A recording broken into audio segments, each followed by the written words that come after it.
دوست تھے، ان کی بیٹی کی شادی تھی، تو میں کبھی نہیں جاتا ایسے موقعوں پر اس قسم کی جگہ پر، لیکن اس نے میری اتنی منت کی کہ میں شرمندہ ہی ہو گیا. میں نے کہا اچھا بھائی میں آ جاؤں گا. اور پھر اس نے مجھے تسلی دلائی کہ وہاں سارا الگ الگ ہے، عورتوں کا انتظام الگ ہے، مردوں کا الگ ہے. PC لاہور میں.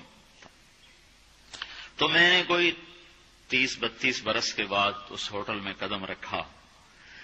ماضی کے دھندلکوں میں جھانکتے جھانکتے کتنی صبحیں کتنی شامیں وہاں گزری ہوئی تھیں غفلت کی. تو میں جب وہاں سے نکلنے لگا کھانے کے بعد تو عورتیں نکل رہی تھیں، اکثر بے پرد تھیں.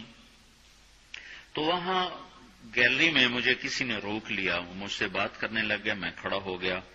دائیں بائیں کچھ اور عورتیں کھڑی تھیں. اتنے میں سب کی نظر پیچھے لگی، عورتوں کی بھی مردوں کی بھی.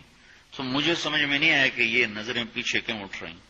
کیا دیکھا، میرے قریب سے ایک خاتون گزری جو سر سے لے کر پاؤں تک مکمل برقعے میں، ہاتھوں پہ بھی دستانے تھے اور پاؤں میں جرابیں تھیں، اور ایک بالکل سادہ سا برقع انہوں نے پہنا ہوا تھا.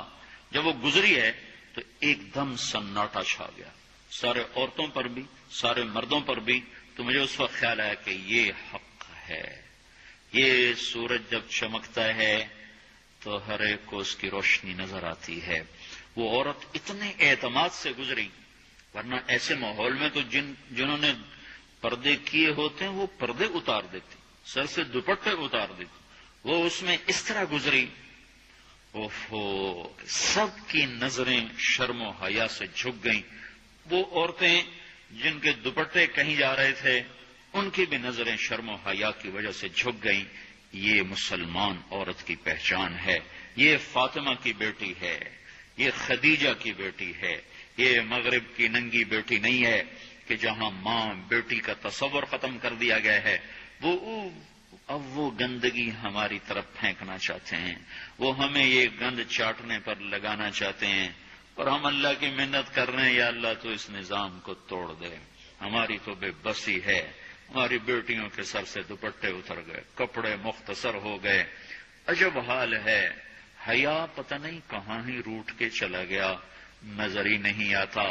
پہاڑوں میں جا کے بھی ڈھونڈا، وہاں بھی نہیں ملا. صحراؤں میں گئے، دریاؤں میں گئے، کہیں نہیں ملا. کبھی ایک صفت ہوا کرتی تھی، آج پتہ نہیں کہاں سے ملے گی، کس بازار سے ملے گی. وہ منڈیاں ہی بند ہو گئیں. جس قوم کی بچیاں ناچ گانے کو اپنا شعار اور شوق بنا لیں، ان کی نسل سے اب خالد بن ولید نہیں پیدا ہو سکتے، ناچنے والے ہی پیدا ہوں گے. محمد بن قاسم نہیں پیدا ہو سکتے، طارق بن زیاد نہیں پیدا ہو سکتے.